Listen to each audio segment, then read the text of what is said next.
So, February 1st, 1822, Febby 1st, right, F-E-B-Y. I'm going to assume Jacob Fowler meant February. But he's going to report in the San Luis Valley, just outside of the Sangre de Cristo Mountains, 20, 30, 40, 50 miles away. So, February 1st, 1822, it's a cloudy morning, and there's 2 inches of snow. So, yeah, that's San Luis Valley. That's Rocky Mountains, right? So, there's 2 inches of snow. And Jacob Fowler is going to report that he killed 1 cow buffalo within 400 yards of camp. The meat was poor, so it wasn't worth saving. Then they killed 3 bull buffaloes. And I don't know if that equaled or if the other kills, they had 3 horse loads of meat brought. Meats misspelled, broths misspelled. You know, buffaloes misspelled. Jacob Fowler just does not know how to spell whatsoever. So he killed 2 deer, 3 bull buffaloes, said he had 3 horse loads of meat. Later at night, 3 hunters came back. They brought back 3 more buffalo. But then there was a man named Slover, and Slover got his feet a little frostbitten. I don't know how you get a little frost, but that's dead skin cells. So Slover, he's going to get, you know, a little frostbitten, and little, L-L-E-T-L-E, little, Maid, M-A-I-D, brought, B-R-A-U-G-H-T, maid, like the mayor, like Charlie, It's Always Sunny in Philadelphia. Okay, Mr. Mayor, there's a story of intrigue, Mr. Mayor. So, yeah, Jacob Fowler, he spells as shitty as George Washington and the Founding Fathers. So Jacob decides to hunt the next day because their horses could carry more meat, right? They got 3 bull buffaloes, 2 deer, 3 more buffalo, and he's like, tomorrow we're going to hunt. So February 2nd, 1822, Jacob Fowler wakes up early to start hunting, but hunters were scared of the Indians. Again, misspelled, I-N-D-E-A-N-S, as we near the War Road. What's the War Road? Is that the Santa Fe Trail, the Spanish Trail, the War Road? So easy to track, or early to track hunters. So it was easy, right, for the Native Americans to track the hunters to the snow, follow their tracks. When they slept, take their horses. When they turned their backs and they were scattered, they couldn't really defend themselves. If they stayed together, then it could be easy to track. If they scattered, then they couldn't. So they didn't want to lose their horses, so they kept on moving. And when they were loading up, they found that they had 7 horse loads of meat. So I think it's wagon loads, right, horse loads. But it could be just, you know, carcasses thrown over the backs of the horses, just slumping over the, you know, horse's back. Probably wagon loads, but maybe just horseback loads. They moved 6 miles along the foot of a mountain, 3-inch deep snow on the level prairie. If you go up the mountain, the snow was about 1 foot. That's February 2nd, 1822.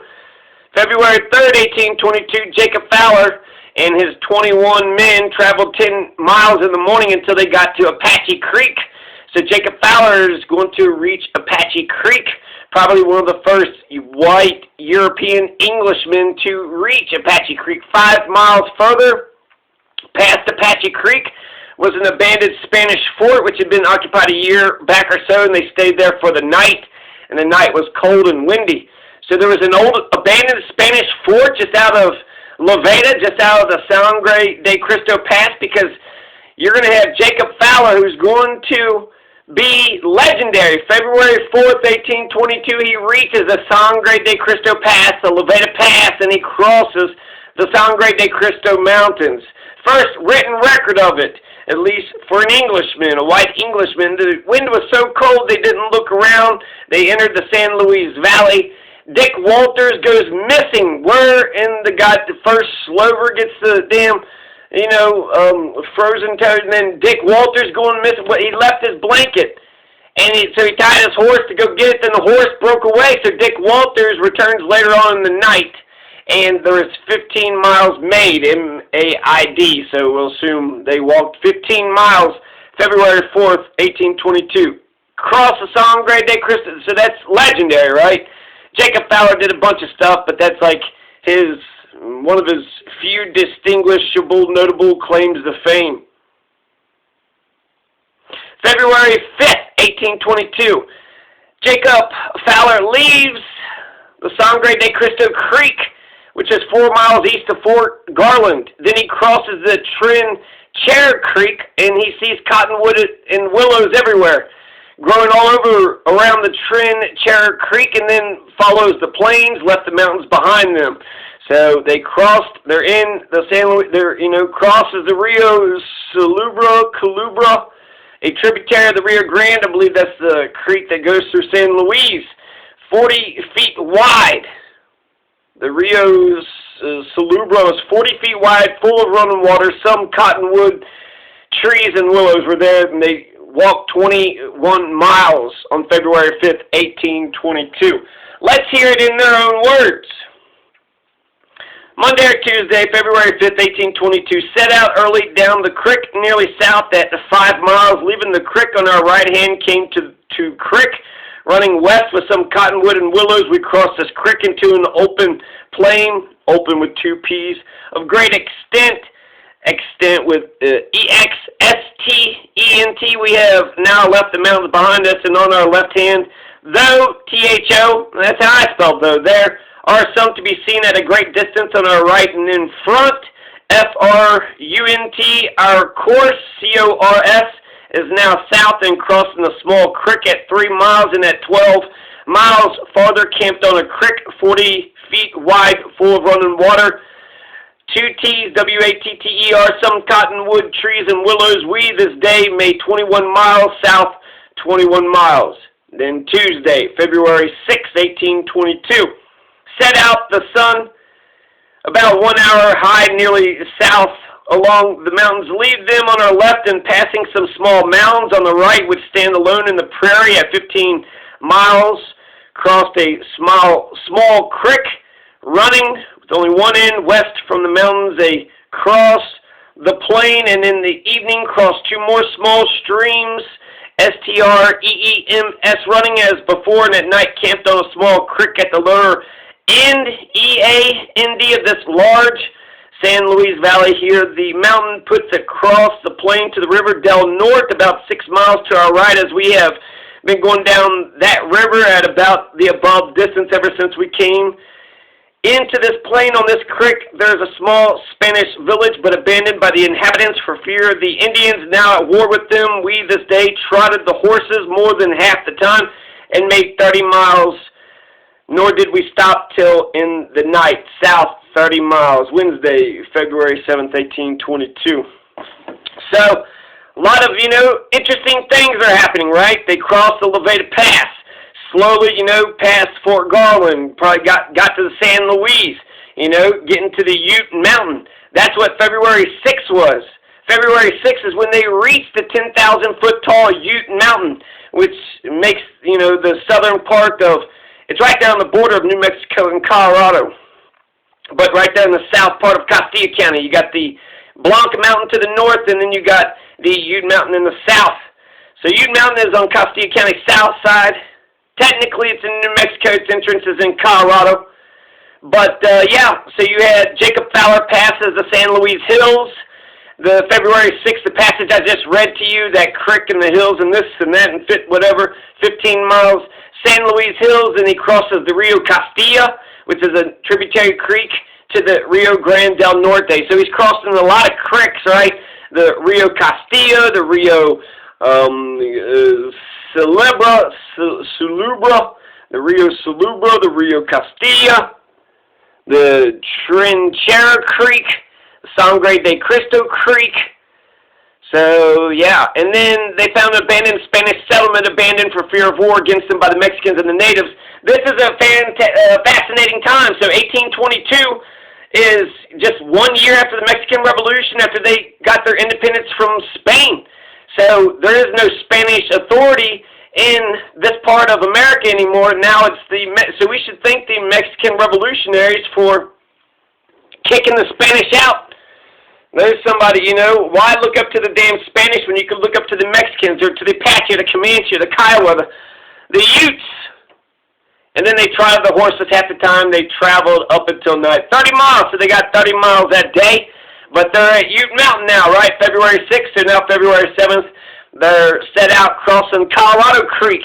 So here's another creek, right? The Rio Costilla, the Colorado Creek, the Trinchera Creek, the Culebra, the Rio Culebra,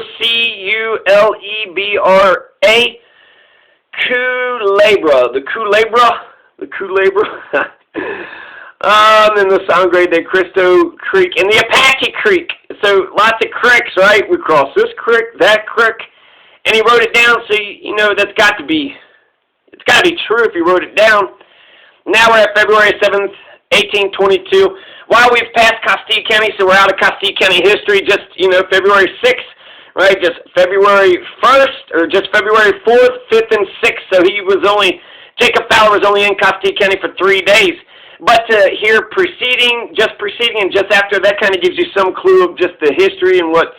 So February 7th, 1822, they set out crossing the Colorado Creek, a tributary of the Rio Grande from the east, well adapted for mills of either saw or the grinding, and plenty of tall pitch pine. So they're saying a lot of trees, right, would be good for grinding and cutting for mills. So build some houses, proceeded up the side of a high mountain and continued along the side of it, the river running close under the foot of it so that there's no other way to pass. And so that to me kind of sounds like Ute Mountain. And they went 9 miles. They continued over rough grounds and through deep ditches, apparently the arroyos, for 9 miles to a small village on the creek, a village, V-I-L-E-G, a vileg. And the interpreter, not the interpreter, but the interpreter, who probably should have tarred, they reached San Cristobal or Los Montes, either San Cristobal or Los Montes. So now, right, they've totally passed Ute Mountain and Costilla. They're totally out. They meet a Spanish landlord. This is a little interesting. He's told that he's an honest man by the interpreter and the guides. And the interpreter and the guides, they go away for the night. They promise to return early the next morning. And the Spanish landlord takes all the supplies of the 21 men and they lock it up in a dark room. They lock it up in a dark room, and then Jacob is lodged in an outer room and he goes to sleep. So, you know, Jacob Fowler doesn't think that there's anything is going to happen. Spanish landlord, he told him he had no money, but he would trade for payment, and the Spanish landlord was very kind. Apparently he gave Jacob Fowler and his men some taffy, T-A-F-F-E, which is wheat fermented alcohol, some taffy, also known as Talos Lightning. So Jacob wrote that his men hadn't had spirits since they left the verdigris. I don't know what the verdigris is. I don't know if he misspelled it or if that's just maybe it's a smart word. I don't know. Maybe you got one on me, Jacob Fowler. And so apparently, you know, it seems all good. Met a Spanish landlord. They got themselves a dwelling, a settlement, a house. They could sleep for the night and go on their merry way the next day. So February 8th, which is actually my birthday, 1822, got the horses up early with some difficulty and got difficulty. Got out saddles and bridles, attempted to settle the bill, but the Spaniard, either, I-T-H-E-R, couldn't understand or was trying to fuck them over. $6 is what was owed to the Spaniard. Jacob Fowler was like, I owe him $6, and here's $10 worth of knives and tobacco. And the man accepted, and they put it away. So, okay, I'll take this payment. The Spaniard said that he couldn't give Jacob Fowler his goods until Baddies came back. Baddies is one of the men employed at the Spanish village there, sent by Colonel Glenn to assist Jacob Fowler over the mountains. So Baddies was going to help everybody out, right? But he was like, oh, I can't give you your stuff back. So he paid it, right? Here's $10 worth of knives and tobacco. And the man takes the $10, you know, goods, $10 worth of goods.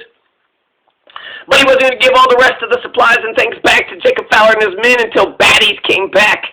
And so while they were waiting for Baddies, he started to Jacob Fowler concluded that some villainous scheme, S-K-E-E-M, villainous, V-I-L-E-N-U-S, was underfoot between Baddies and the Spanish landlord.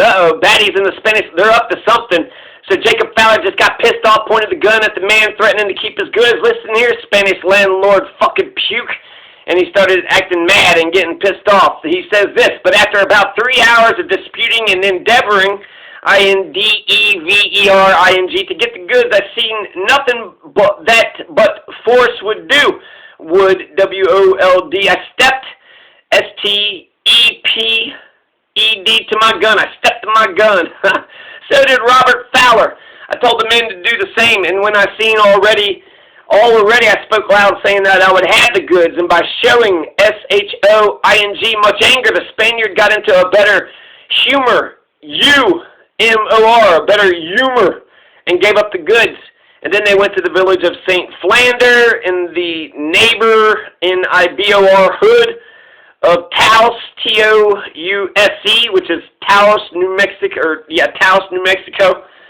He spelled it Taos, T-O-U-S-E, Taos, Taos, the Tawas named the Pueblo Tawas. It seems pretty close to me.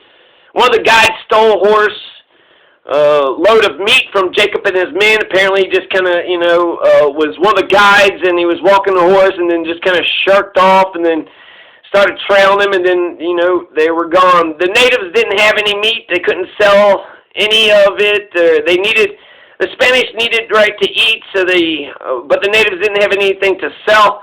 So Jacob Fowler and his men, they needed some food. They couldn't sell their meat. They couldn't buy any of the meat. They needed it for themselves, and it was going to go to waste quickly. They needed bread stuff, and so Jacob Fowler says, I got to leave this wretched, R-E-E-C-H-E-D place, dead of winter, waters are frozen tight. Got to get out of this den. We don't have no bread. The meat's going bad. Natives don't have no food. We got to get the hell out of here. So that was February 8th, 1822. So yeah, that's Jacob Fowler and his experiences, his San Luis Valley experience.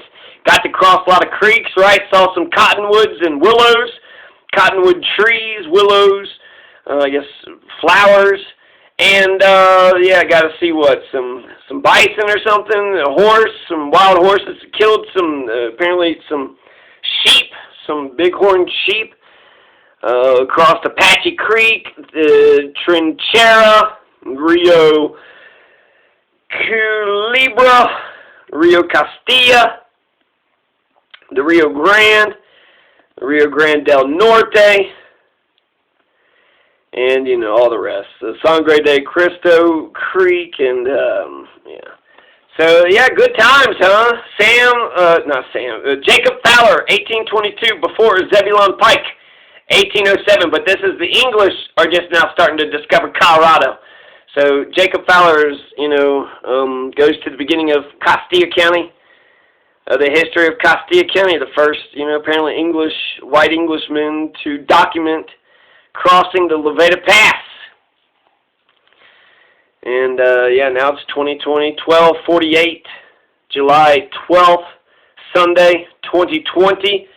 So nearly 200 years have passed, and have we made anything better? Dick Walters, he went missing. There's still people going missing, still frostbitten toes.